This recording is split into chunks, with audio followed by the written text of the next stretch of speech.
우리에게 주시는 하나님의 말씀은 요나서 1장 17절에서 2장 10절까지입니다. 구약성 요나서 1장 17절에서 2장 10절까지입니다. 우리 제목을 같이 한번 읽어볼까요? 제목 시작. 원래 그 제목을 동사형으로 끝내는데 행동을 하기 위해서 오늘은 좀 시적으로 바다 깊은 곳에서 진정한 나를 만나다 이렇게 한번 잡아봤습니다.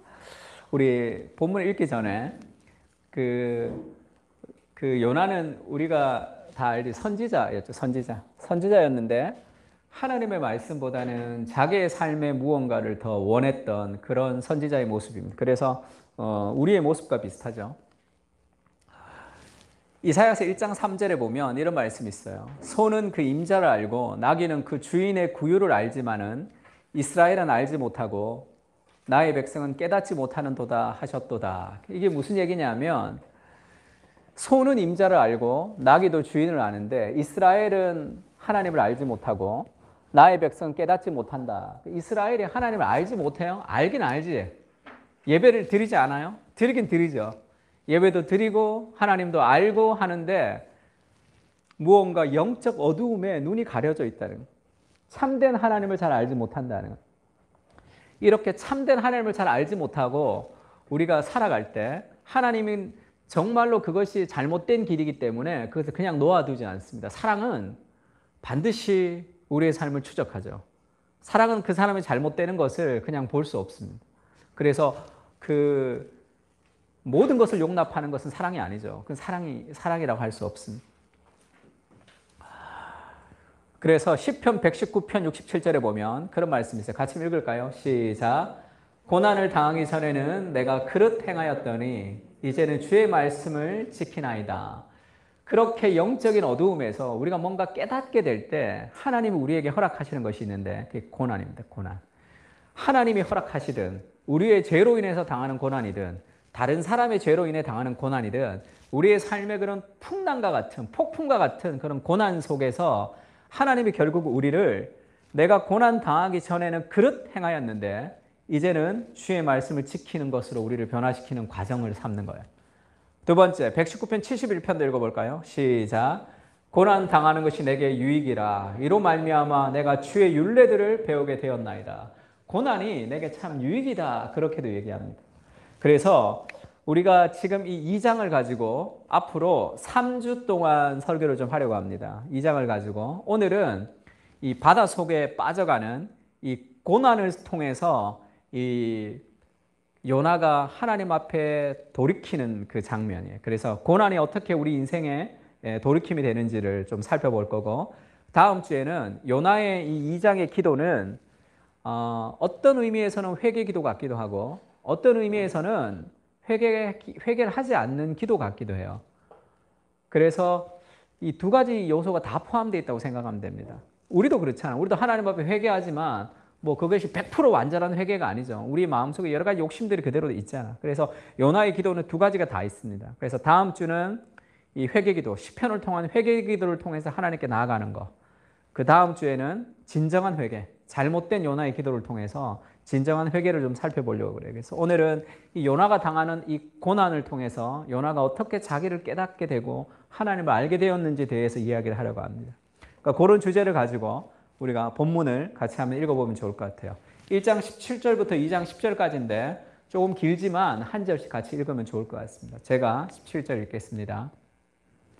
여호와께서 이미 큰 물고기를 예비하사 요나를 삼키게 하셨으므로 요나가 밤낮 3일을 물고기 뱃속에 있으니라.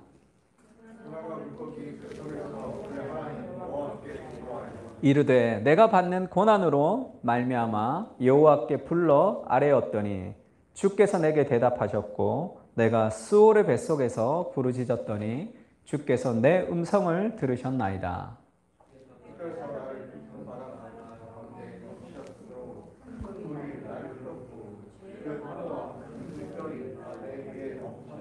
내가 말하기를 내가 주의 목전에서 쫓겨났을지라도 다시 주의 성전을 바라보겠다 하였나이다.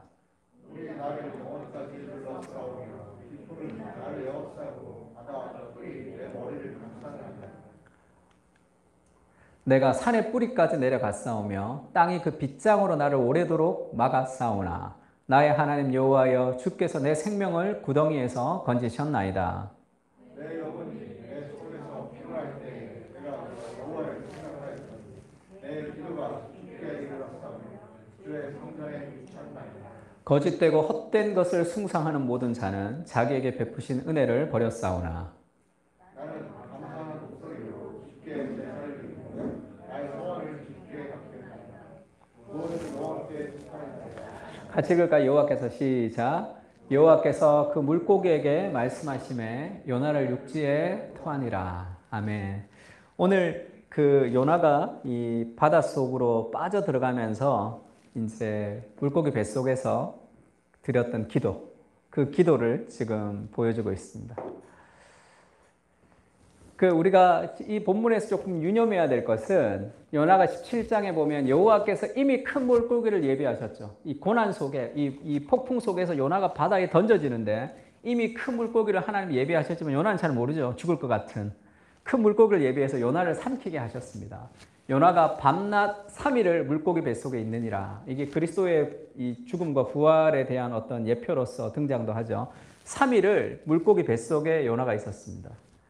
요나가 물고기 뱃속에서 그의 하나님 여호와께 기도하여 말하죠. 내가 받는 고난으로 말미암아 여호와께 불러 아뢰었더니 주께서 내게 대답하셨고 내가 수올의 뱃속에서 부르짖었더니 주께서 내 음성을 들으셨나이다. 이렇게 얘기했습니다. 이 물고기 뱃속에서 기도했고 수올의 뱃속에서 부르짖었더니 주께서 내 음성을 들으셨나이다. 이렇게 해서 이 물고기 뱃속의 수올은 지옥이에요. 지옥의 뱃속이라는 뜻입니다. 그래서 지금 이 물고기 뱃속, 수올의 뱃속 할 때 이게 같은 단어가 아니라 히브리어로 좀 다른 단어가 쓰였어요. 그래서 영어로도 물고기 뱃속은 이 bowels라고 쓰여 있습니다. 이게 뭐 내장 창자라는 뜻이죠. 그 다음에 수올의 뱃속은 belly라고 되어 있어요. 그러니까 단어가 다른 단어로 번역이 됐단 말이에요. 그러니까 지금 우리가 생각해야 될 것은 요나가 빠지자마자 물고기가 쑥 먹어서 물고기 뱃속에서 기도했다고 생각하면 안 되고 지금 요나가 자기의 기도를 회상할 때 이렇게 물에 들어가서 물에서 막 빠지면서 했던 기도가 있고 그 다음에 물에 빠졌을 때 물고기 뱃속에서 잡아서 드렸던 기도가 있고 두 단계로 지금 나뉘고 있어요. 그래서 지금 이 수올의 뱃속이라는 것은 물고기 뱃속 안에서 기도했다는 것이 아니라 물 속을 지금 수올의 뱃속이라고 표현하는 거예요. 이렇게 막 물에서 죽어가는 상황에. 그래서 지금 빠져서 물에 막 들어가는 상황과 그 다음에 물고기 뱃속에서 드리는 기도가 이 두 단계로 나눠집니다. 빠져서 들어가는 상황에 어떻게 그게 그렇게 이렇게 좀 길게 생각할 수 있느냐 생각할 수 있어요. 저도 예전에 저희 누나가 맹장 수술을 해서 병원에 갔어요. 강남에 있는 병원이었는데 연예인들이 많이 오는 병원인데 아주 낙후됐더라고. 거기는 이렇게 한 3, 4층밖에 안 되는 병원인데 하여튼 뭐 그런 시술을 잘 한다는 병원이었어요. 근데 엘리베이터를 제가 탔는데 엘리베이터가 갑자기 한여름인데 엘리베이터 중간에 탁 멈췄습니다. 사람은 많이 탔는데 엘리베이터 중간에 탁 멈추니까 불이 탁 꺼지잖아. 불이 탁 꺼지니까 에어컨이 딱 꺼지죠. 이 정전 비슷하게 돼서 에어컨이 멈추니까 에어컨이 딱 꺼지니까 사람들이 많은데 갑자기 열기가 확 올라오더라고. 밑에서부터 열기가 확 올라오니까 사람들이 우왕좌왕했어요. 막 우왕좌왕하니까 이거 뭐지? 처음에는. 근데 점점점 한 3분, 4분, 5분까지 이게 뭐 이걸 누르는 것도 안 되고 막 전화도 잘 안 터지고 이러니까 이거 뭐지?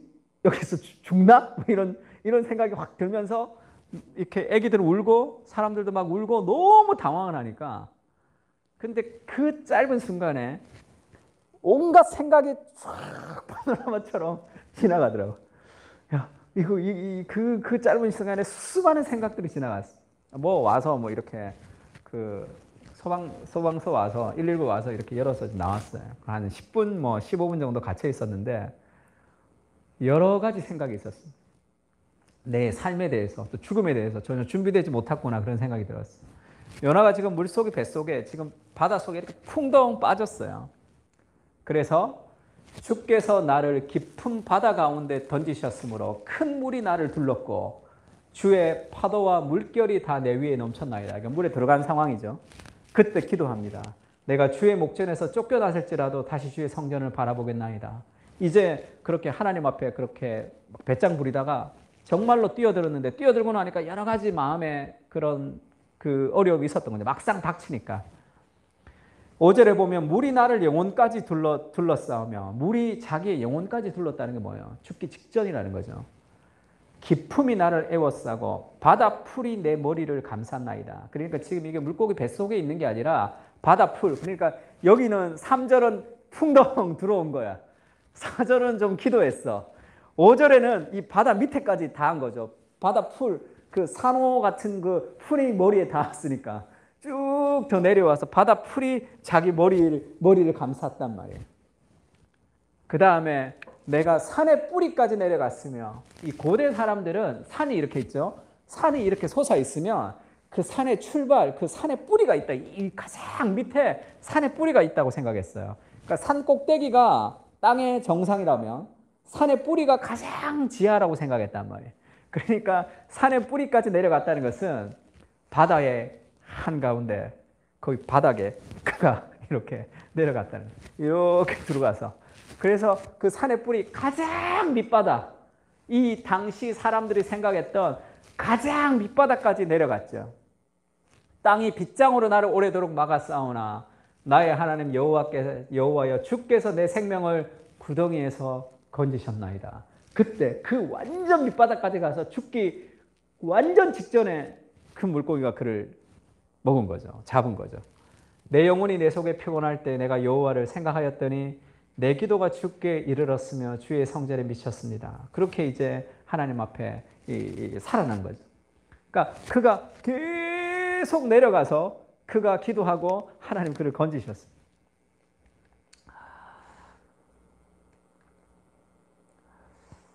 3장 1절에 보면 하나님이 다시스로 그 니느웨로 가라 이렇게 얘기했습니다. 그런데 반대로 다시스로 가죠. 그러나 요나가 여호와의 얼굴을 피하려고 일어나 다시스로 도망하려 하여 욥바로 내려갔다 이렇게 했어요. 하나님을 떠나 내려갔다. 하나님을 떠나는 삶을 그가 내려간 삶이라고 얘기해요. 하나님을 떠난 삶. 그가 내려갔습니다. 좋지 못한 거죠. 마침 다시스로 가는 배를 만나서 여호와의 얼굴을 피하여 다시스로 가려고 뱃삭을 주고 배에 올랐더라. 우리나라 번역에는 올랐더라고 번역했는데 이게 다 똑같은 단어가 쓰였습니다. 내려갔더라. 배로 내려가는 거예요. 그러니까 지금 욥바로 먼저 하나님 앞에 있다가 욥바로 내려갔고 욥바에서 더 밑으로 배로 내려갔어요. 이제 배를 타고 내려갔으니까 조금 더 밑으로 내려간 거죠. 하나님을 떠나 더 가고 있다는 것을 문학적으로 표현하고 있습니다. 그러다가 어디까지 내려갔죠? 배에도 다른 사람들은 위에 있는데 배 밑층으로 내려가서 누워서 자죠. 하나님을 떠나서 도망가고 배까지 오고 여기서 누워 자는 아주 영적으로 뭔가 좀 이렇게 무너졌고 그 삶이 하나님을 떠난 삶을 지금 보여주고 있습니다. 근데 여기서 끝나지 않죠. 이제 여기서까지 그가 기도하지 않잖아. 여기서까지. 그래서 그 바다 물결에 요나가 던져지죠. 물속에 빠집니다. 그래서 깊은 바닷속 가운데 그가 빠진단 말이에요. 그 다음에 더 밑으로 내려가죠. 바다 풀이 그의 머리에 닿았단 말이에요. 그러다가 더 밑으로 내려가. 완전한 바다 산의 뿌리, 가장 인생의 밑바닥, 가장 인생의 처절한 그 삶의 바다, 땅의 아래도 아닌 땅보다 더 밑에 그 고대 사람들이 생각했던 가장 그 밑바닥에 내려가서 그가 하나님 앞에 돌아오는 거죠. 인생에서 하나님이 우리 삶 가운데 여러 가지 어려움과 고통을 주실 때가 있어요. 근데 여전히 내가 살아있는 상황들이 있단 말이에요. 그래서 내가 할 수 없는 내 한계를 벗어나는 일들을 딱 만날 때 그때 사람들은 좌절합니다. 좌절하고 실망하고 완전히 절망하죠. 거기서부터 하나님을 시작하시는 거죠.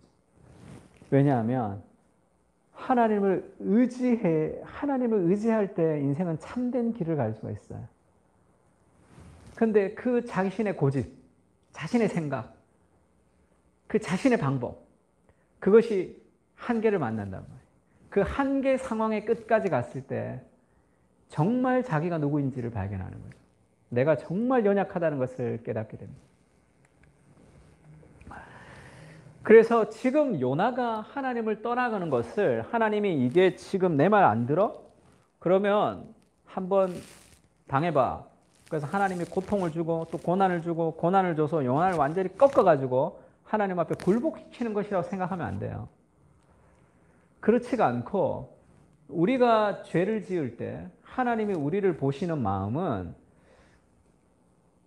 여러분 자식이 태어났다고 생각해봐. 여러분 자식이 태어났는데 그 자식이 어떤 죄를 저질렀다고 생각해 보세요. 그러면 뭐 친구 집에서 물건 훔치고 이 정도야 막 분노가 일어나겠지. 정말 심각한 죄를 저질렀다고 생각하면 마음이 찢어지는 거죠.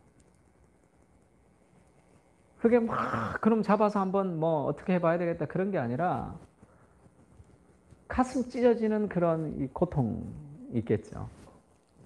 그래서 우리가 하나님을 떠나서 죄를 지을 때 하나님의 마음은 불치병이 걸린 어린아이를 보는 것 같은 마음이 있습니다. 하나님이 해결하고 싶은 것은 그 병이에요. 하나님의 분노는 병에 있는 거지 그 아이에게 있는 것이 아니에요.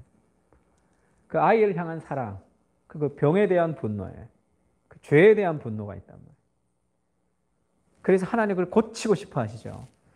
그래서 이스라엘이 막 하나님 앞에 순종하지 못하고 이스라엘이 막 자기 마음대로 살아가면서 결국은 이스라엘의 자신들의 죄로 바벨론의 포로로 끌려갔단 말이에요.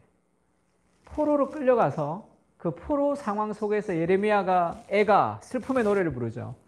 활을 당겨 나를 화살의 관역으로 삼으시며 내가 화살에 맞았다니. 그게 너무 고통스러웠어. 그래서 내가 그 방시혁이 그 BTS의 아버지 방시혁이 교회를 다니는지 모르겠는데 총 맞은 것처럼을 작사 작곡했다 그러더라고요. 그래서 내가 혹시 예레미야 예가를 보다가 좀 그러지 않았을까? 지금 활 맞은 것처럼이죠. 지금 내가 화살에 맞았다 이렇게 표현하니까 얼마나 이게 아름다운 시적인 표현이야. 그러니까 요즘은 총 맞은 것처럼 되니까 화살통에 화살들로 내 허리를 맞추셨도다. 그러니까 너무 고통스러운 거죠. 포로로 끌려가서 나는 내 모든 백성에게 조롱거리 곧 종일토록 그들의 노랫거리가 되었도다. 그렇게 해서 이 예레미야는 자기 백성에게도 하나님 말씀을 전하다가 조롱거리가 되었고 또 어떻게 조금 더 확대해서 가면 이스라엘이 바벨론의 조롱거리가 되었잖아. 하나님을 믿는 민족, 하나님 앞에 했던. 근데 뭐냐? 네 꼴이 왜 그게 뭐냐? 내 고초와 재난 곧 쑥과 담즙을 기억하소서. 내 마음이 그것을 기억하고 내가 낙심되오나 이것을 내가 마음에 담아두었더니 그것이 오히려 나의 소망이 되었사오면 그 고통의 한가운데 그가 낙심이 되었는데 이제 절망, 예루살렘 성전도 멸망되고 이제 교회도 다 부서지고 신앙생활도 할 수 없이 바벨론의 포로로 끌려가는 그 상황 속에서 이것은 자신들의 죄로 인한 고통이지만 그것은 심판의 의미가 있는 것이 아니라 정화의 의미가 있다는 것을 알았습니다. 여호와의 인자와 긍휼하심이 무궁하심으로 우리가 진멸되지 아니함이니이다. 우리가 완전히 멸망하지 않고 포로로 끌려가 있지만 그것은 하나님의 인자와 긍휼이 무궁하다. 우리가 행한 행함으로는 우리는 지옥에 가도 마땅한 존재라는 거죠. 근데 그 하나님의 인자와 긍휼하심이 아침마다 새로우니 주의 성실하심이 크시도소이다. 이것을 고난의 한가운데서 깨닫는 거죠. 고통의 한가운데, 가장 힘든 한가운데 하나님이 우리와 함께하고 계시고 그것을 통해서 나를 정화시킨다는 것을 깨닫습니다. 그러면서 그 고난의 한가운데 그가 깨닫는 게 뭐죠? 예레미야가 3장 43절. 이거는 뭐 외우세요. 평생 외우고 있어도 될. 제가 20살 때 그 재수할 때 우리 불어 선생님이 가르쳐 준 건데 제2외국어를 불어로 했는데 우리 불어 선생님이 교회를 다니는 사람이라 굉장히 위로가 됐던 구절이에요. 같이 한번 읽을까요? 시작. 주께서 인생으로 고생하게 하시며 근심하게 하시면 본심이 아니시로다. 그 바벨론 포로에 끌려가서 하나님 우리로 고생하며 근심하게 하시는 것이 그것이 하나님의 본심이 아니라는 걸 알았습니다. 하나님의 본심은 우리가 고난을 당하지 않고 살아가는 거죠.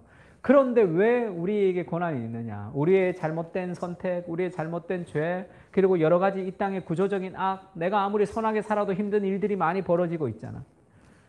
그러나 그것을 통해서 하나님이 우리를 정결케 하고 싶어 하시는 하나님의 마음이 있다는 걸 알았어요. 하나님 우리에게 주시는 고난이 비록 나의 죄로 인한 고난이라 할지라도 그것이 심판이 아니라 정화와 회복의 의미가 있다는 것을 그가 깨달았어. 어디서 깨달았죠? 지금 어떤 때야? 바벨론 포로에서 가장 고통스러운 그때 그걸 깨닫는 거죠. 요나가 그 가장 그 밑바닥, 정말 처절한 그 삶의 밑바닥, 더 이상 내려갈 곳이 없는 곳까지 내려갔을 그때에 하나님을 의지했듯이 자기의 연약함을 보고 하나님 마음이. 예수님도 그렇게 얘기했죠. 히브리서에 보면 그는 육체에 계실 때에 자기를 죽음에서 능히 구원하시는 이에게 심한 통곡과 눈물로 간구와 소원을 올렸고 그의 경건하심으로 말미암아 들으심을 얻었느니라. 예수님의 인생을 한마디로 표현하면 눈물과 간구의 소원을 올린 인생이었다 이렇게 얘기했습니다. 예수님의 인생도 힘드셨단 말이에요. 예수님이 심한 통곡과 눈물로 간구와 소원을 올리신 예수님의 인생도 그랬다는 거죠. 왜 예수님이 그렇게 살아야 됐냐? 그것은 히브리서 5장 8절에 같이 읽을까요? 시작. 그가 아들이면서도 받으신 고난으로 순종함을 배워서 계속 온전하게 되셨은즉 자기에게 순종하는 모든 자들에게 영원한 구원의 근원이 되시고 그가 하나님의 아들이시면서도 받으신 고난을 통해서 순종을 배우셨다. 이것이 하나님 우리에게 주시는 고난, 하나님 우리에게 주시는 고통 속에서 가장 깊은 바다 속에서 우리를 깨닫게 하시는 과정이죠. 고난을 통해서 순종을 배웁니다. 그렇게 우리는 더 온전하게 되는 거예요. 예수님도 그렇게 사셨습니다. 인생의 고난이 순종을 배우죠. 그 순종을 통해서 우리는 하나님과 정말로 친밀해지는 거예요. 하나님과 친밀해지려면 순종을 배우는 거예요. 순종을 통해서 하나님과 친밀해집니다. 요한복음 15장 14절에는 그런 얘기를 해요. 너희는 내가 명하는 대로 행하면 곧 나의 친구라. 친구는 예수님이 명하는 대로 행하는 거죠. 친구는 하나님의 명령대로 순종합니다. 왜 그러냐면 정말 좋은 친구는 나를 있는 모습 그대로 대우하죠. 정말 좋은 친구는 내가 잘난 것을 막 질투하고 내가 못한 것을 막 비난하지 않아요. 내가 못한 것을 격려하고 내가 잘한 것은 잘했다고 얘기하면서 나를 있는 모습 그대로 나를 존중해 주잖아. 그럼 우리가 하나님과 친구가 된다는 것은 하나님을 있는 모습 그대로 존중해 주는 거죠. 하나님을 하나님으로 존중해 준단 말이에요. 내가 존경하는 어떤 어른과 굉장히 친밀함을 가지는데 내가 그 사람을 정말로 친구라면, 정말 친밀함을 가지라면 그 어른에 대해서 정말로 그 어른의 있는 모습 그대로를 대우해주고 존중해주는 것이 친밀함을 누리는 거죠. 내가 함부로 하는 것은 그를 친밀하게 대하는 것이 아니라 그를 모독하는 거죠. 그의 얼굴에 먹칠을 하는 거잖아. 그러면 하나님과 우리가 친밀해진다는 것은, 하나님과 친구가 된다는 것은 하나님 그분에 걸맞게 그분을 대우하는 것. 그게 뭐죠? 순종입니다. 우리의 순종을 통해서 하나님과의 친밀함을 누리는 거죠. 하나님을 하나님 되게 하는 것.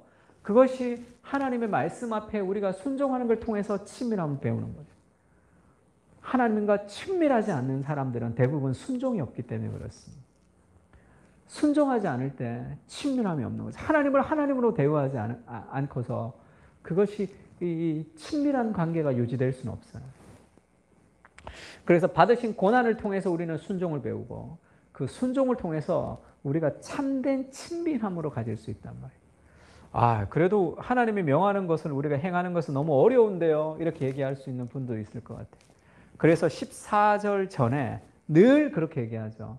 우리가 하나님이 우리에게 요구하시는 무엇이 있을 때는 그 요구 전에, 명령법 전에 무조건 다 직설법이 있어요. 하나님이 먼저 우리에게 행하신 것이 있습니다. 사랑은 우리로부터 시작하는 것이 아니에요. 모든 종교는 인간의 노력을 통해서 신의 마음을 달래서 신에게 복을 받는 것이지만 기독교는 그렇지 않습니다. 우리가 하나님을 사랑할 수 없는 존재라는 것을 하나님이 알기 때문에 그분이 우리를 먼저 사랑하시는 사랑이 있어요. 15장 13절 읽을까요? 시작. 사람이 친구를 위하여 자기 목숨을 버리면 이보다 더 큰 사랑이 없나니 너희는 내가 명하는 대로 행하면 곧 나의 친구라. 사람이 친구를 위하여 자기 목숨을 버리면 이보다 더 큰 사랑이 없나니. 이 사랑을 보여주신 분이 누굽니까? 예수님이죠. 예수님이 자기 친구를 위해서 자기 목숨을 버리셨단 말이에요. 그것이 주는 그 친밀함이 있죠. 제가 아는 그 교수님 중에는 그 심장 이식을 하신 분이 있어요. 심장 이식 하셨어요. 그 누가 해줬나? 아내가 해줬어요. 자기 아내가 심장 이식 해줬다. 그럼 자기 아내를 소개할 때, 자기 아내에 대해서 얘기할 때 정말로 진정한 생명의 은인이고 생명의 유업을 나눠가지. 그렇게 얘기하시더라고요. 그렇지 않겠어요? 우리가 오늘도 살아가는 우리의 피는 그리스도의 피로 인해서 우리가 지금 이 흐르는 피가 살아있는 거죠. 그리스도께서 새로운 피조물을 우리를 만드셨단 말이에요. 그가 자기 친구를 위해서 목숨을 버리는 그 사랑 때문에 우리가 그 사랑하는 친구의 명이라면, 그가 목숨을 버리신 사람이라면 우리에게 좋지 않은 것을 그가 요구할 수 있겠어요. 그래서 그 친밀함으로 우리가 하나님 앞에 순종하는 거예요. 고난은 순종을 낳고 순종은 친밀함을 낳는 거예요. 하나님과의 관계 속에. 그래서 인생의 정말로 큰 고난 속에서 우리는 내가 누구인지, 내가 정말로 연약한 존재라는 것을 깨달아요. 그리고 하나님이 하나님 되심을 깨달으면서 우리는 고난과 순종을 통해서 진정한 하나님을 깨닫게 됩니다. 존 스토트가 쓴 책 중에 제자도라는 책이 있어요. 이게 존 스토트의 마지막 책입니다. 이 책을 쓰면서 난 절필, 이제는 더 이상 늙어서 책 안 쓴다. 그리고 나서 이제 얼마 뒤에 돌아가셨어요. 이 제자도라는 책이 이 8가지의 자질을 썼습니다. 제일 마지막에 쓴 책이라 가장 무르익을 대로 무르익은 책이라고 할 수 있겠죠. 예수님의 제자가 되는 8가지 자질을 쓰면서 제가 이 책을 그때 이비인후과, 저희 아내 감기 때문에 이비인후과를 갔다가 이제 이 책을 갖고 갔어요. 이 책을 갖고 갔다가 그때 제가 읽었던 게 7장 의존이라는, 디펜던스라는 의존이라는 파트를 읽었는데 너무 울어가지고 병원에서 우리 아내가 들어가고 내가 밖에서 너무 막 울고 있으니까, 그것도 뭐 수술도 아니고 이비인후과에서 간호사가 굉장히 나를 좀 이상하게 봤던 기억이 있습니다. 근데 이게 왜 그렇게 눈물 났냐면, 하여튼 존 스토트의 마지막 책이라는 것도 슬펐고, 그 늙어가는 존 스토트의 그 마음을 이렇게 하여튼 책을 읽는데 그 존 스토트가 나한테 막 말하는 것 같더라고요. 의존을 배워야 된다는 거죠, 인생에서. 그러면서 존 스토트가 그 혼자 살았어요. 독신으로 마감했습니다, 삶을.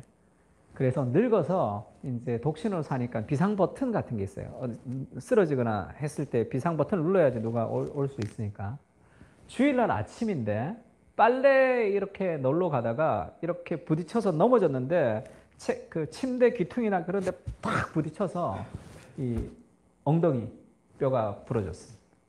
그러니까 꼼짝달싹할 수 없는 거죠. 비상 버튼을 눌러서 친구들이 와서 자기를 병원으로 실어가고, 그 다음에 그 휴 팔머라는 그 부목사가 그 후대 목사가, 2대 목사가 그 본문을 찾아가지고 대신 설교하고 막 그랬어요. 그때 본문이 그 주기도문에서 인간을 향한 기도, 그 인간의 연약함, 우리에게 일용할 양식을 주십시오라는 그 연약함에 대한 본문을 설교하는 그때였는데 이렇게 넘어졌어요. 존 스토트는 약간 좀 영국의 사립학교를 다녔기 때문에 남자는 울지 않는다, 그런 럭비 스쿨 같은 그런 데서 배웠어요. 그래서 굉장히 좀 강한 남자의 이미지가 좀 있습니다. 근데 너무 힘든 거지. 늙고 다리는 부러졌고, 그러면 그 환자복 입혀줄 때 간호사들이 와서 옷을 입혀주고 옷을 벗기고 그러겠죠. 그럼 그것도 부끄럽고, 온갖 그런 누군가 의존하지 않으면 안 되는 그런 상황 속에 그가 빠졌습니다. 자기 친구인 존 화이트가 왔어요. 이 사람 의사인데 존 화이트가 와서 서로 막 얘기를 했던 대목이 있습니다. 존 화이트가 글을 이렇게 썼어요.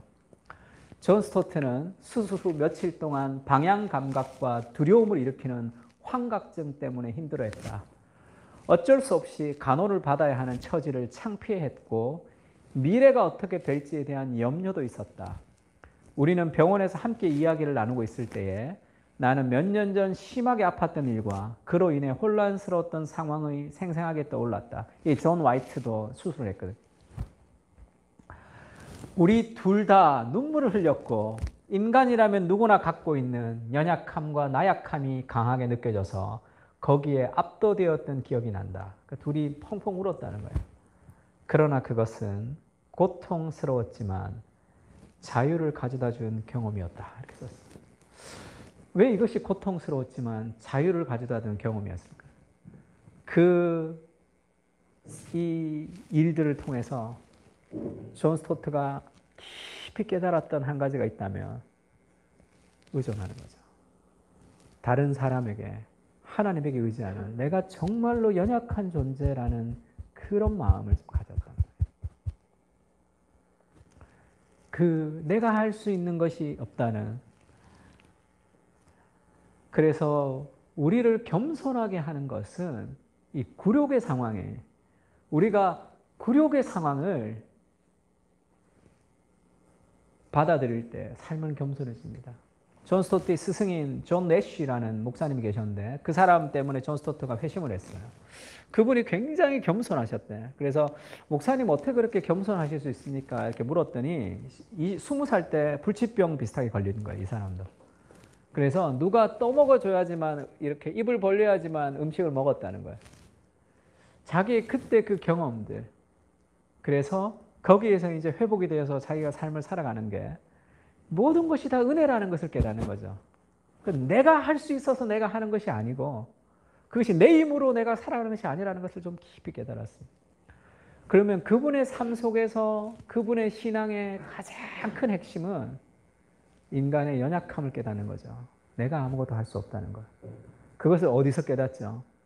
고통의 한가운데서 깨닫습니다. 정말 큰 고통에서, 내 삶을 절망 속에서 우리가 깨닫는 것은 내가 아무것도 할 수 없다는 것, 모든 것이 다 은혜라는 것을 깨닫는 거예요. 정말 인간이 연약하다는 것을 깨닫는 거죠. 인생의 고난의 한가운데서 하나님 우리에게 깨닫게 해주시는 것은 인간의 연약함에 힘이 다 빠지는 거예요. 그때 우리가 하나님을 정말로 의지할 수 있습니다. 그것은 고통스러웠으나 자유를 가져다 준 경험이었다. 이렇게 얘기합니다. 자신의 연약함을 인식하는 것이, 그것이 겸손이에요. 그래서 그 바다 물 속에, 그 가장 나락으로 떨어진 그 속에, 거기서 하나님의 구원이 시작되는 거죠. 거기서 요나가 이제 기도하기 시작하죠. 기도가 거기서 터지죠. 삼손도 그 눈 다 빠지고 거기서 기도 시작하잖아요. 하나님 그 기도를 들으시죠. 그 기도를 들으신다. 그것이 그들을 향한 심판이 아니라 그것이 정화와 회복의 의미가 있기 때문에 그렇습니다. 그런 인생을 한 사람 더 뽑자면 그 야곱이죠. 야곱의 인생은 한마디로 자기를 위한 삶이었어요. 자기 자신을 위한 삶. 잔머리의 인생이었어요. 아주 잔머리 쓰면서 사는, 형님 축복도 막 뺏고, 그거는 좋은 게 아니에요. 형님 축복을 속여서 뺏는 게 그게 하나님이 기뻐하시는 일이 아니죠. 하나님이 정하셨다면 그걸 내가 그렇게 안 해도 되잖아. 리브가도 마찬가지예요. 안 해도 될 일을 한 거예요. 왜? 잔머리 쓰는 인생이죠. 하나님보다 더 먼저 머리를 써서 자기 유익을 좀 가지려고 하는, 자기 이익을 챙기려고 하는. 그러니까 결국 뭐예요? 다 결국 고생은 고생대로 하고, 그 삶에 얼마나 많은 시간을 낭비하며 돌아옵니까? 그러니까 자기의 의지대로 살았던 사람의 전형이 야곱이에요. 그 야곱이 그 에서를 만나기 전에도 주의 종 야곱이 우리 뒤에 있다고 선물을 먼저 보내잖아. 내 앞에 보내는 예물로 형의 감정을 푼 후에 대면하면 형이 혹시 나를 받아주시라 함이었더라. 완전 또 잔머리 쓰죠. 그러면서 그 예물은 그의 앞에 보내고 그는 무리 가운데 밤을 지내다가 먼저 예물을 보내고 예물을 받아서 마음을 풀고 자기가 들어가겠다는 거죠. 그러면서 누구를 세워요? 사람들 다 앞세우잖아. 밤에 일어나 두 아내와 두 여종과 11 아들을 인도하여 야복 가들을 건널세. 자기는 안 건너고 지금 두 아내와 두 여종과 11 아들을 먼저 보내죠. 왜? 자기가 제일 소중하니까. 그래서 예물을 받아도 그걸 거부하고 그 다음에 또 자기 자식을 죽이고 다 죽이면 자기는 이제 도망가면 되잖아요. 그러다가 야복강에서 하나님을 만나고 맨 먼저 가요. 맨 먼저 가서 그 에서를 만납니다. 그러니까 아주 잔머리 인생이죠. 그들을 인도하여 시내를 건너가게 하며 소요도 건너가게 하고 야곱이 홀로 남았습니다. 어떤 사람이 날이 새도록 야곱과 씨름하다가, 이때는 이 씨름은 예수님이에요. 성육신 전에 예수님, 이 하나님이 내려올 이 천사, 단순한 천사가 아니에요. 주의 사자인데 야곱과 씨름했습니다. 이 씨름은 레슬링 했다는 거예요. 정말 몸으로 막 씨름했습니다. 레슬링 했습니다. 자기가 야곱을 이기지 못함을 보고 그가 야곱의 허벅지 관절을 치매 야곱이 허벅지 관절이 그 사람과 씨름할 때에 어긋났더라. 축복하지 아니하시면 내가 가지 않겠다. 이렇게 얘기하잖아요. 제가 몇 번 해석한 적이 있는데 자기가 야곱을 이기지 못함을 보고 허벅지 관절을 쳤다라고 했을 때 이 천사, 예수님이 야곱한테 졌어. 그래서 허벅지 관절을 쳐서 야곱을 부서뜨렸다는 것은 약간 문맥이 맞지 않죠? 씨름을 하다가 넘어가려고 하니까 때려버렸어. K1으로 종목을 바꿔버렸어. 지금 그런 상황이 아니란 말이에요. 이때 야곱을 이기지 못했다는 것이 이것이 어떤 얘기고 야곱이 축복하지 않으면 가지 않겠노라. 내가 끝까지 붙들면 기도를 열심히 하면 하나님 반드시 축복해 주신다. 지금 그런 얘기가 아니에요. 호세아서 12장에는 에브라임의 이스라엘에 대한 얘기를 하고 있습니다. 이스라엘이 하나님을 떠났던 얘기를 하면서 그렇게 얘기하죠. 12장 3절에 야곱은 모태에서 그의 형의 발꿈치를 잡았고 또 힘으로는 하나님과 겨루되, 이 병행법이라고 그러죠. 히브리어에. 야곱은 모태에서 힘으로는 야곱은 모태에서 형의 발꿈치를 잡았고 또 힘으로는 하나님과 겨루었다. 야곱은 모태에서가 힘으로는과 병행이 되고 그의 형의 발꿈치를 잡은 게 하나님과 겨루는 거랑 병행이 돼요. 그러니까 야곱은 태어나면서부터 형의 발꿈치를 잡으면서 태어난 인생이란 말이에요. 아주 약삭 빠르고 다른 사람을 속이고 자기 이익을 위해서 어떻게 하든지 경쟁을 통해서 이기려고 했던 그런 존재로 야곱이 태어났단 말이에요. 힘으로는 할 때 이것은 힘이 있을 때는 이 뜻이에요. 그러니까 정확하게 번역하자면 야곱은 태어날 때 그의 형의 발꿈치를 잡았고 장성해서는 야곱이 장성해서는 하나님과 겨루었다. 그러니까 야곱이라는 존재는 태어날 때부터 자기 형의 발꿈치를 잡았던 그런 인생인데 신앙마저도 하나님하고도 계속 이 스트러글을 일으키는 거죠.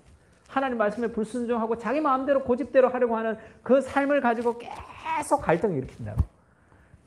천사와 겨루어 이기고 울며 그에게 간구하였으며, 하나님은 베들에서 그를 만나셨고 거기서 우리에게 말씀하셨나니 할 때 이 천사와 하나님을 병행하면서 이 천사가 단순한 천사가 아니라 주의 천사, 주의 사자 중에 하나님 계시죠. 예수님 성육신 전에 그리스도라는 것을 보여주고 있습니다. 천사와 겨루어 이기고 울며 그에게 간구했다는 게 뭐냐면 이때 이기다는 말은 천사와 겨루어 승리했다는 뜻이 아니라 계속 이겨먹으려고 하는, 계속 하나님 앞에 씨름한다는 거죠. 그것이 야곱의 인생을 보여주는 거예요. 계속 자기 고집을 부리면서 하나님 앞에 불순종하는 그 삶을 그가 이긴다라고 표현했어요. 그렇게 싸우는 행위를 지금 표현하고 있습니다. 천사와 겨루며 그렇게 갈등을 일으키는 인생에서 울며 그에게 간구하였으니 뭐예요? 환도뼈를 쳐버려서, 환도뼈가 뭐예요? 엉덩이 대퇴구라고, 여기 인간에게 가장 튼튼한 뼈란 말이에요. 그걸 펴서 부러뜨려 버렸어요. 그러니까 완전히 지금 그의 힘을 쓸 수 없는 상황이 돼버렸죠. 그때 그가 울면서 간구하는 게 뭐죠? 나로 축복하지 아니하겠으면 떠나가지 않겠노라는 것은 반드시 힘을 가지고 막 기도하는 것이 아니라 자기의 모든 것이 다 박살나버린 거예요. 자신의 인생에 자기가 추구했던 모든 것이 다 깨져버린 거야. 다 파산 상태가 일어난 거예요. 그래서 자기 인생이 완전한 절망 가운데 무너져서 이제는 내가 나를 의지하지 않고 오직 하나님만 의지할 수 있는 상황이 되어서 울면서 간구하는 거죠. 하나님, 은혜를 좀 부어주십시오. 살려주십시오. 그것이 그가 나로 축복하지 않게 하시면 떠나지 않겠다는 그 삶의 모습. 그것이 그가 완전히 다 부서지죠. 하나님이 그를 완전히 다 부서뜨린, 그의 삶이 다 무너지고 나서 그가 완전히 새로운 삶, 하나님을 의지하는 삶을 사죠. 그래서 그 다음에 야곱에게 묻습니다. 그 사람이 그에게 이르되 내 이름이 무엇이냐? 이름은 정체성이에요. 네 이름이 무엇이냐? 야곱입니다. 야곱이 뭐죠? 발꿈치를 잡고 살았던, 사람을 속이며 살았던 그런 존재, 자기 자신만을 믿고 살았던 그 힘. 내 이름을 다시는 야곱이라 부르지 마라. 이스라엘이라 부르라. 이는 하나님과 및 사람들과 겨루어 이겼습니다. 할 때 이 진정한 축복, 하나님의 진정한 복을 누렸다는 것을 이겼다고 표현합니다. 이때 참된 승리, 진정한 복이 뭐예요? 나를 의지하지 않고 하나님만 의지하는 삶을 살아가는 것. 그것이 그의 삶의 진정한 승리. 그래서 너를 다시는 야곱이라 부르지 마라. 이제는 네가 이스라엘로 변화됐다는 거예요. 그러니까 자기 자신이 완전히 무너지는 그 삶의 바닥 속에서 하나님이 우리를 참된 순종의 사람으로 변화시키는 거예요. 인생의 바닥이. 그래서 야곱이 브니엘이라 그것을 칭하고 31절에 보면 안 해도 될 말을 성경에서 하죠. 그가 브니엘을 지날 때 해가 돋았고 그의 허벅다리로 말미암아 절었더라. 지금 하나님을 만나고 나서 브니엘에서 지금 야곱이 절었다는 거예요. 자기가 다 부서졌다는 거죠. 그게 이스라엘이라는 민족성의 핵심이란 말이에요. 자기 자신을 위해서 살지 않고 자기 자신이 부서지고 하나님을 의지하고 살아가는 삶이 이스라엘의 핵심이죠. 그래서 이스라엘 사람들이 아직도 허벅지 관절에 있는 힘줄을 먹지 않더라 이 말이 왜 있어요? 단순히 이것이 야곱의 이야기가 아니라 이스라엘 민족의 이야기죠. 흐르는. 이게 단순한 이스라엘 민족의 이야기가 아니라 누구의 이야기입니까? 우리 이야기예요. 내 힘으로 살아가는 모든 것이 다 무너지는 상황. 그것이 고난 속에서 하나님 우리에게 순종과 친밀함을 우리에게 가르쳐주는 상황이죠. 너무 힘들지만.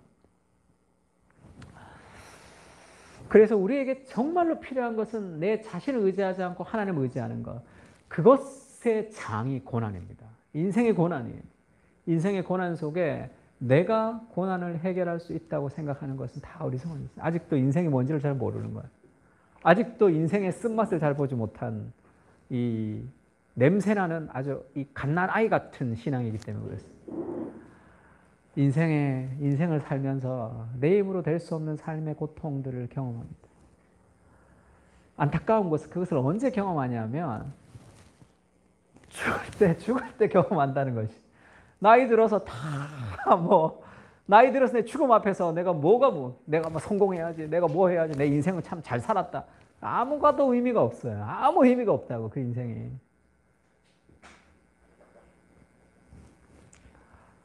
인생에 이 땅에 오직 주밖에 없네. 그걸 나중에 고백하는 거죠.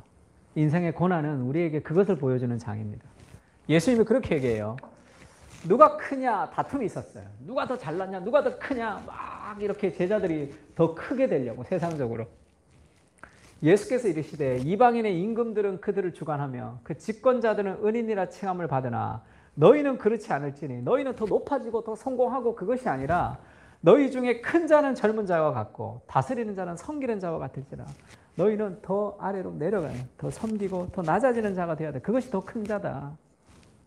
세상의 가치관이 아닌 다른 가치관, 하나님 나라의 거꾸로의 가치관을 가져야 된다 이렇게 얘기합니다.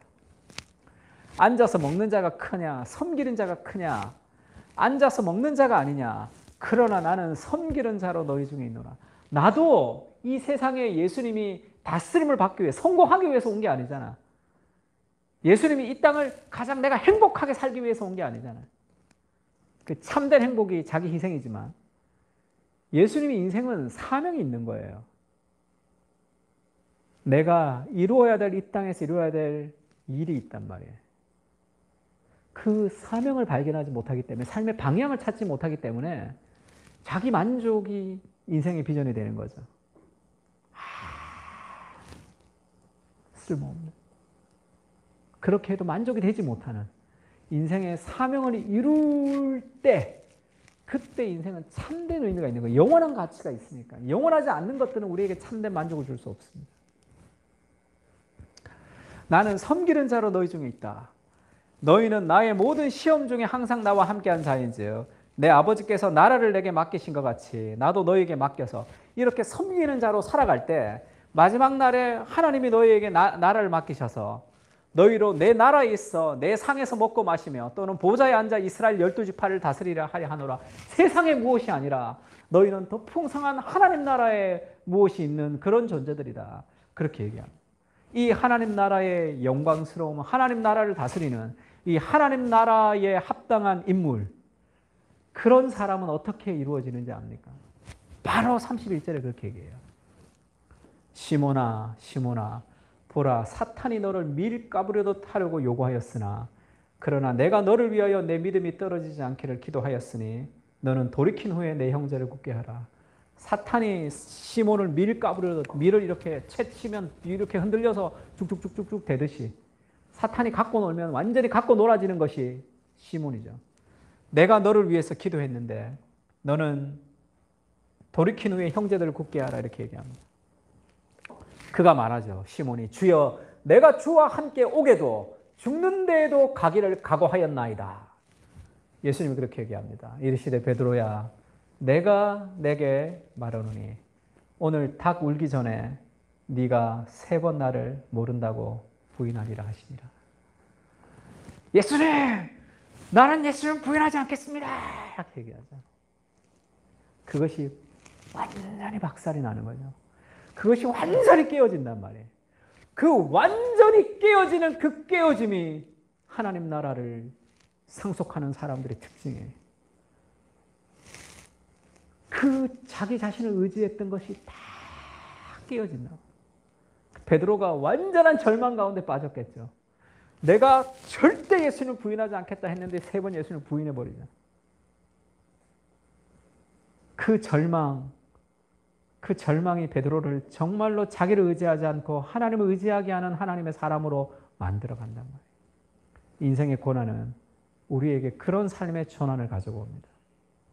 인생의 고난 속에서 우리가 가져야 될 것은 내가 나를 의지하지 못한다는 거예요. 내가 해결할 수 없다는 거죠. 분노의 문제 우리가 지금 CBS 하고 있는데 정말 좋죠. 분노의 문제는 우리가 해결할 수 없다는 것을 깊이 깨닫는 거예요. 스트레스를 다스리는 법, 분노를 다스리는 법, 절대 그렇게 되지 않습니다. 우리는 평생 분노의 문제와 함께 씨름하는 존재예요. 그것을 내가 다스릴 수 없다는 것을 깨달을 때 우리는 하나님을 의지하게 되고 그 분노는 방향을 바꾸기 시작합니다. 예수님의 말씀을 한 번 더 기억하죠. 내가 너를 위하여 내 믿음이 떨어지지 않기를 기도하였노니 너는 돌이킨 후에 형제들을 굳게 하라. 우리의 인생에도 여러 가지 많은 고난들이 있었죠. 우리 인생에 여러 가지 어려움도 있을 수 있습니다. 앞으로도 있을 수 있어요. 그러나 그 고난이 정말로 절망스럽지만 그것이 나를 완전히 넘어뜨리지 않은 이유가 뭔지 압니까? 예수님이 나를 위해서 기도하고 있기 때문에. 나를 위해서 목숨을 버리셨던 그분이 나를 위해서 기도하고 있기 때문에 내 인생의 그 고통과 절망을 경험하지만 우리가 완전히 넘어지지 않는 거죠. 그가 우리를 붙들고 있기 때문에. 그래서 우리가 회복되는 거예요.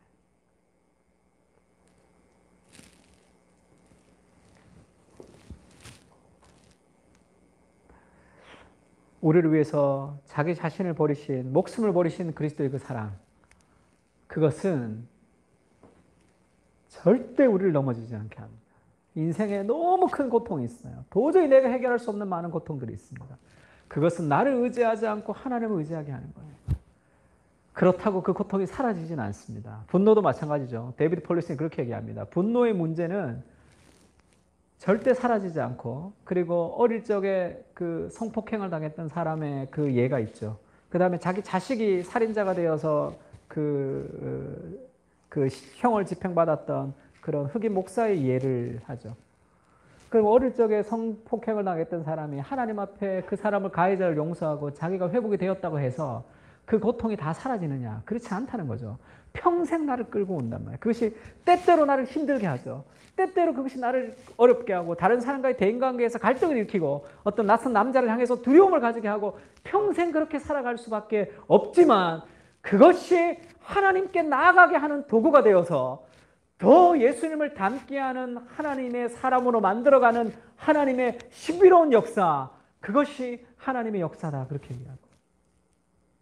인생의 고난을 경험하며 인생의 어려움을 경험하지만 그것이 완전히 해결되고 예수 믿으면 다 사라지는 것은 아니지만 여전히 그것이 우리를 때때로 힘들게 하고 우리를 고통스럽게 하지만 그것이 나를 의지하지 않고 하나님을 의지하게 하는 그 과정으로 살아가는 거죠.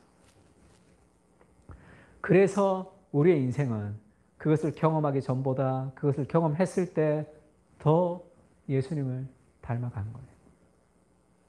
그것이 하나님 우리에게 주시는 고난 속에서 우리에게 주시는 하나님의 마음이에요. 우리 마지막으로 로마서 8장 28절 29절 한번 봅시다. 로마서 8장 28절은 이런 말씀이 있어요. 같이 읽을까요? 시작. 우리가 알거니와 하나님을 사랑하는 자 곧 그의 뜻대로 부르심을 입은 자들에게는 모든 것이 합력하여 선을 이루느니라. 이 말씀을 통해서 하나님 우리에게 뭘 알려주시냐면 인생에서 너의 인생의 어떤 고통도 너의 인생의 어떤 일도 결국은 그것을 하나님이 선으로 만드시는 분이시다라는 걸 알려줍니다.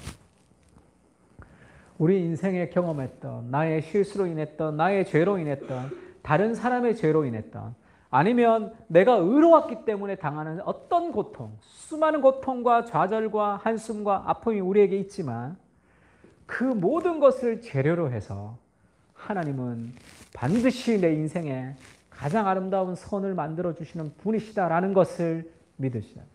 그것이 하나님 우리에게 주시는 겁니다. 인생의 어떤 고통도, 어떤 승리도, 어떤 문제도 그것은 반드시 내 인생에 선을 만드시는 분이시다. 그걸 첫 번째로 우리가 믿어야 되고 두 번째는 8장 29절입니다. 시작. 하나님이 미리 아신 자들을 또한 그 아들의 형상을 본받게 하기 위하여 미리 정하셨으니 이는 그로 많은 형제 중에서 맏아들이 되게 하려 하심이니라. 이것을 모든 것을 어울러서 하나님이 완전한 선으로 만드시는 분이시라는 사실을 첫 번째 알려주시고 두 번째는 뭐죠? 그 모든 과정을 통해서 우리를 그 아들의 형상을 본받게 우리를 또 예수님을 닮게 하시는 분이시다라는 것을 알려주는 거예요. 이것이 인생의 고통 속에서 우리가 발견해야 되는 두 가지. 인생의 고난 속에 내가 정말로 연약하다는 것을 좀 깊이 인식해야 됩니다. 그리고 그 모든 고난은 우리의 삶에 반드시 선한 결과를 맺을 것이고 우리는 그것으로 더욱더 예수님을 닮아가게 될 겁니다. 그 소망을 가지는 거죠. 그 소망을 가진다. 그래서 그 장래의 은혜. 우리가 이 땅에서 여러 가지 폭행을 당했던 거, 어려움을 당했던 거, 그것이 완전히 해결되지 않고 그것이 우리 삶 가운데 여전히 해결되지 않아서 불쑥불쑥 우리 삶에 떠오르고 우리를 힘들게 하지만 그것이 우리를 더 예수님을 닮아게 하는 과정으로 살아가는 것이 이 땅의 삶이에요. 그러나 마지막 날의 소망은 뭡니까? 그것의 완전한 회복입니다. 완전한 회복이에요. 이 땅의 정의는 완전한 정의가 될 수 없죠. 이 땅에서 누군가가 우리 가족을 살해하거나 우리 가족에 폭행하거나 우리 가족에게 굉장히 큰 상처를 줬어요. 그 사람을 합당한 벌을 받게 할 수는 있지만 그 피해가 다시 돌아올 수는 없단 말이에요. 완전한 정의는 이 땅에서 세워지지 않습니다. 완전한 회복이라는 것은 이 땅에 있을 수가 없어요. 그러나 마지막 날에는 완전한 회복이 있을 수 있죠. 조니 에릭 타다다가 그 사고 때문에 휠체어를 타고 있는 여성이죠. 그분이 그렇게 얘기하죠. 여러분 천국이 어떤 곳인지 압니까? 천국은 내가 두 발로 서서 주와 함께 춤추는 곳이다. 이렇게 얘기합니다. 그날의 그 완전한 소망이 오늘의 고난 속에서 우리를 더 예수님을 닮게 하고 또 그날의 완전한 소망이 우리를 완전히 회복시켜주는 하나님의 사랑이 있다는 것을 좀 깨닫는 거예요. 그것이 우리 삶 가운데 하나님 우리에게 고난을 허락하시는 삶의 이유입니다. 이 요나가 깊은 바다에 빠져가면서 정말 자기의 연약함과 하나님이 하나님 되심을 깨달아가는 과정들 우리에게도 동일한 삶의 고난의 의미들을 그렇게 찾아갔으면 좋겠습니다. 한번 찬양할까요? 가사가 내 백성이 나를 떠나 돌아섰지만 내 사랑이 내 백성을 포기 못하니 내 모든 것을 내어주고 내가 그들을 얻으리라. 여호와께 돌아가자. 우리는 돌아서도 그는 변치 않네. 여호와께 돌아가자. 우리는 넘어져도 그 사랑이 영원하네. 사랑은 오래 참고 자신을 내어주네. 서로 사랑할 때 세상은 주보네. 사랑은 절대 지지 않네. 가사 너무 좋죠. 우리를 사랑하셔서 우리를 추적해 오시는 깊은 바다의 끝까지 우리를 추적해 오셔서 그곳에서 우리의 연약함을 깨닫게 하시고 하나님의 사랑을 알게 하시는 그 하나님, 그분을 좀 찬양했으면 좋겠습니다. 내 백성이 나를 떠나, 내 백성이 나를 떠나 돌아섰지만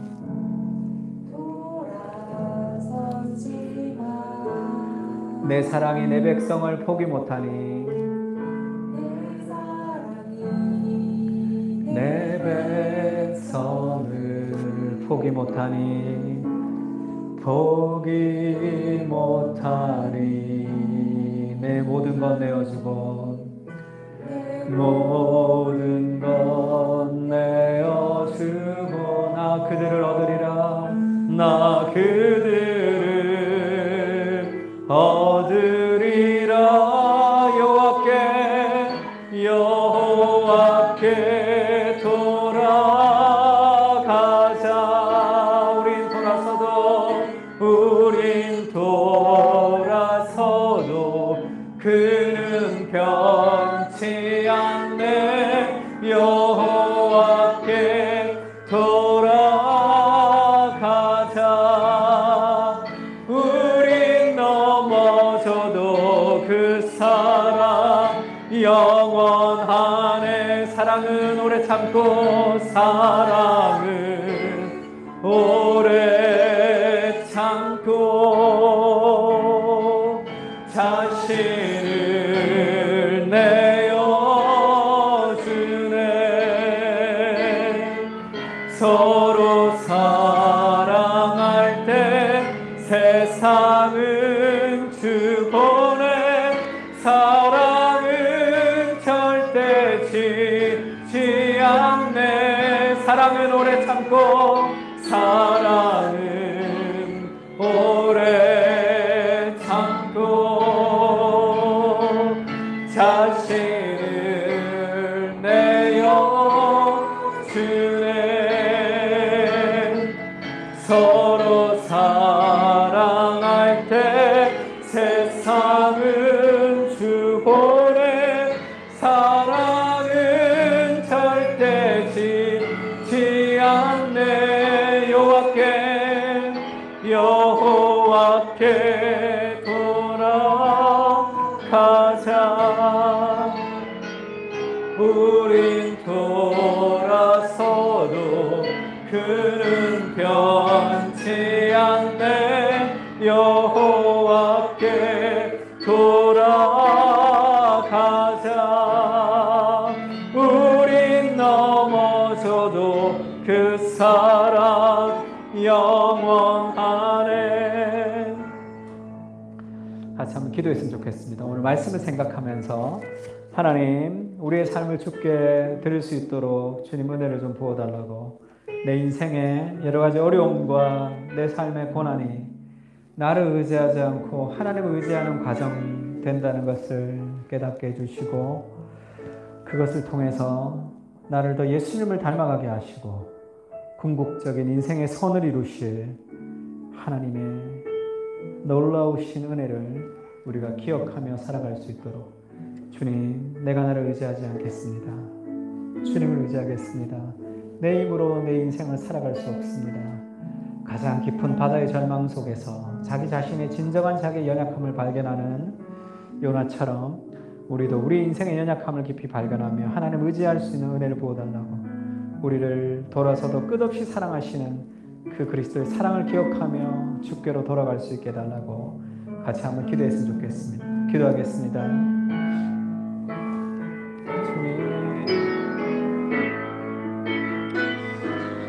주님, 우리가 수월의 뱃속에서 부르짖는 것 같을 때가 있습니다. 아버지 하나님, 여호와의 인자와 그 위를 무마심으로 우리가 진멸되지 아니할 것입니다.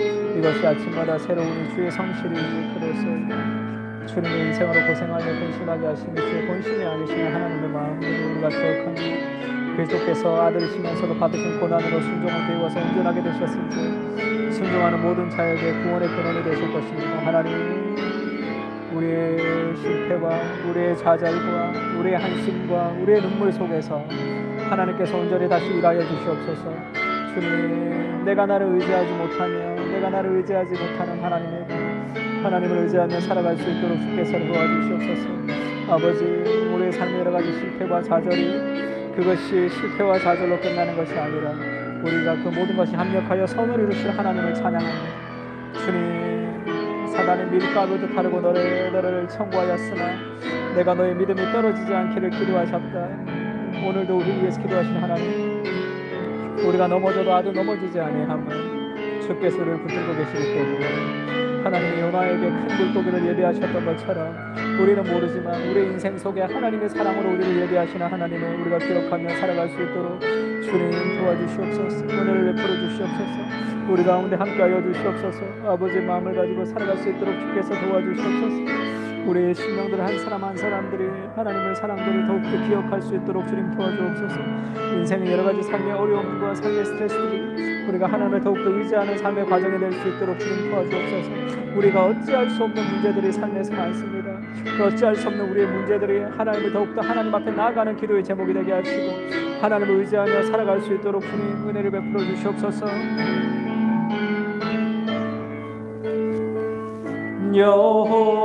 여호와께 돌아가자. 우린 넘어져도 그는 변치 않네. 여호와께 돌아가자.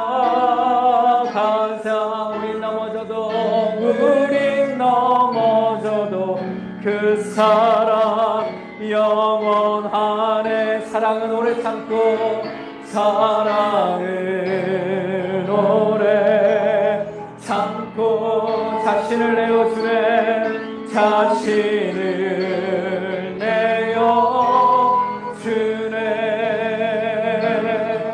서로 사랑할 때 세상은 주보내. 사랑은 절대 지지 않네. 여호와께 돌아가자. 우린 돌아서도 그는 변치 않네. 여호와께 돌아가자. 우린 넘어져도 그 사랑 영원하네. 우린 넘어져도 그 사랑 영원하네. 우린 넘어져도 그 사랑 영원하네. 하나님, 우리의 인생을 내 마음대로 살아가고 싶은 삶의 모습들이 있습니다. 하나님 뜻대로 순종하지 못하며 내 뜻대로 살아갔을 때 우리 인생에 남는 것이 아무것도 없었습니다. 주님, 인생의 허무와 여러 가지 삶의 문제들을 우리가 극복할 수 없었습니다. 주님, 인생의 연약함을 깊이 깨닫게 해 주십시오. 우리 인생의 힘든 일들, 내 삶에 스트레스 받는 많은 일들, 우리의 삶 가운데 우리가 해결할 수 없는 많은 문제들, 우리의 과거의 죄들, 우리의 잘못된 선택들, 다른 사람의 죄로 인해서 당하는 우리의 고통들, 우리 삶의 구조적인 문제들, 가정의 아픔들, 삶에서 수많은 여러 가지 문제들 앞에 우리가 서 있고 살아가고 있습니다. 주님, 그 모든 고난들 속에서 내가 나를 의지하지 않게 주여 도와주십시오. 야곱처럼 내가 힘을 가지며 살았던 내 삶의 모든 것이 다 무너지고 내가 하나님을 의지할 수밖에 없는 연약한 인생인 것을 깨닫게 하여 주셔서 우리가 주님을 의지하며 살아갈 수 있도록 주님 도와주옵소서. 시몬아, 사단이 밀가부르듯 타라고 요구하였으나 내가 너를 위하여 믿음이 떨어지지 않기를 기도하였나니 너는 돌이킨 후에 내 형제들을 굳게 하라 말씀하신 하나님, 주께서 고난 속에서 우리가 아주 넘어지지 아니함은 우리의 믿음이 떨어지지 않게 기도하고 계시는 그리스도의 중보 때문이며 우리를 위해서 목숨을 버리시는 그리스도의 사랑 때문에 그것을 기억합니다. 주님, 우리가 돌이킨 후에 형제들을 굳게 하는, 우리의 고난이 더 큰 사람들을 위로하는, 우리의 아픔이 더 큰 사람들을 회복시키는 그런 축복의 통로가 될 수 있도록 주님 도와주옵소서. 우리 인생에 수많은 어려움과 아픔들이 있을지 모르겠습니다. 바다 깊은 곳에 빠지는 삶의 절망을 경험할 수도 있을 것입니다. 그러나 주님, 우리가 이 두 가지를 기억할 수 있게 주님 도와주십시오. 우리 삶에 어떤 일이든지 반드시 모든 것이 합력하여 선을 이루실 하나님의 주권을 기억하며 그것을 통해서 그 아들의 형상을 본받게 하실 그 하나님을 찬양하며 살아갈 수 있도록 주님 도와주십시오. 그래서 우리도 시편의 고백처럼 고난 당하는 것이 내게 유익이라 내가 고난을 통해서 주의 율례를 배우게 되었노라 고백할 수 있도록 주님 은혜를 부어주십시오. 고난 중에 주께서 우리에게 위로가 되지 아니하였다면, 주의 말씀이 우리에게 위로가 되지 아니하였다면 우리는 고난 중에 멸망하였을 것입니다.